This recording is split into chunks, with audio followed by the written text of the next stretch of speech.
Assalamualaikum warahmatullahi wabarakatuh. Nama saya Hadrom Lubis dengan NIM 0101213110. Saya akan sedikit membahas tentang hadis metode tematik. Metode tematik disebut juga dengan maudu'i, yang mana metode maudu'i ialah metode dengan mengumpulkan hadis-hadis yang terkait dengan suatu tema dan judul yang ingin dibahas. Unsur-unsur metode hadis tematik: yang pertama, menentukan tema atau judul dan kajian. Yang kedua, mengumpulkan hadis-hadis yang terkait dengan topik yang ditentukan. Dan yang ketiga, melakukan pengkajian dengan tema atau kajian yang sudah ditentukan di awal tadi. Dan yang terakhir, memilih salah satu atau seluruh aspek ontologis, epistemologis, dan aksiologis yang terkait dengan tema. Baik, ada juga hadis yang berkaitan dengan tablik, yaitu barang siapa yang memberi petunjuk pada kebaikan, maka ia akan mendapat pahala seperti pahala orang yang mengikuti ajakannya tanpa mengurangi pahala mereka sedikit pun.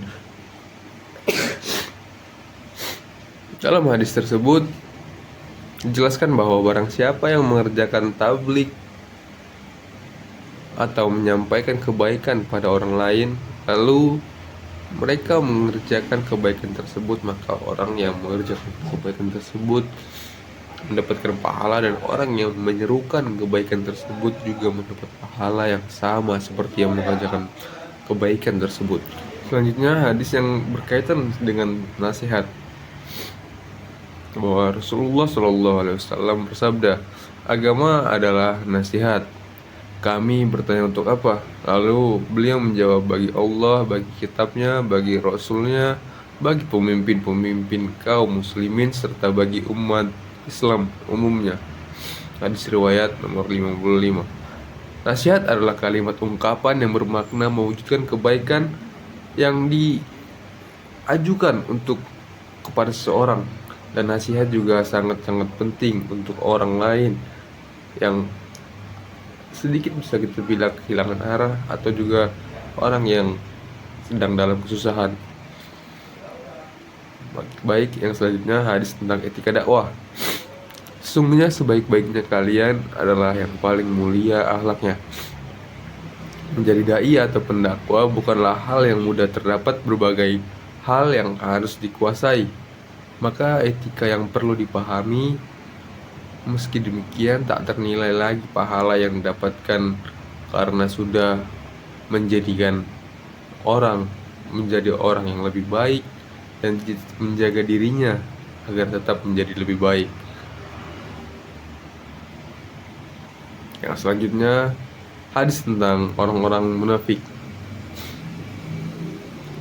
Karena orang munafik itu ada 3. Apabila ia berucap, maka ia berdusta. Jika membuat janji, berdusta. Dan jika dipercayai, mengkhianati. Hadis riwayat Bukhari.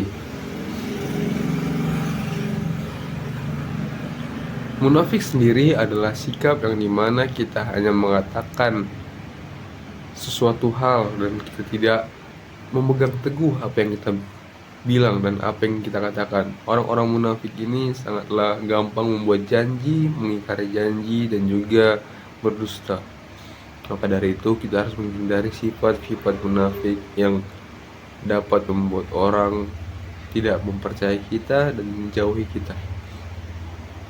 Baik, yang selanjutnya kita kepada siapa yang melihat kemungkinan hendaklah siapa yang melihat kemungkaran hendaklah merubahnya. Dari Sa'id Al-Khudri radhiyallahu anhu berkata, aku mendengar Rasulullah Shallallahu alaihi wasallam bersabda, barang siapa dari kalian melihat kemungkaran, ubahlah dengan tangannya, jika tidak bisa, ubahlah dengan lisannya, dan jika tidak bisa, ingkarilah dengan hatinya, dan itu merupakan selemah-lemahnya iman. Hadis riwayat Muslim nomor 49.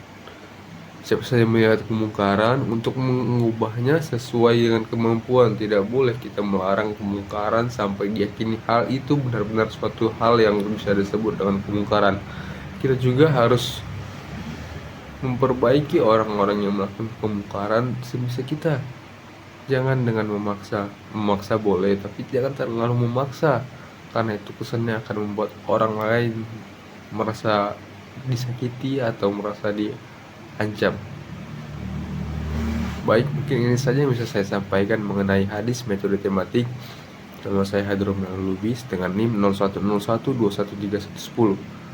Terima kasih. Assalamualaikum warahmatullahi wabarakatuh.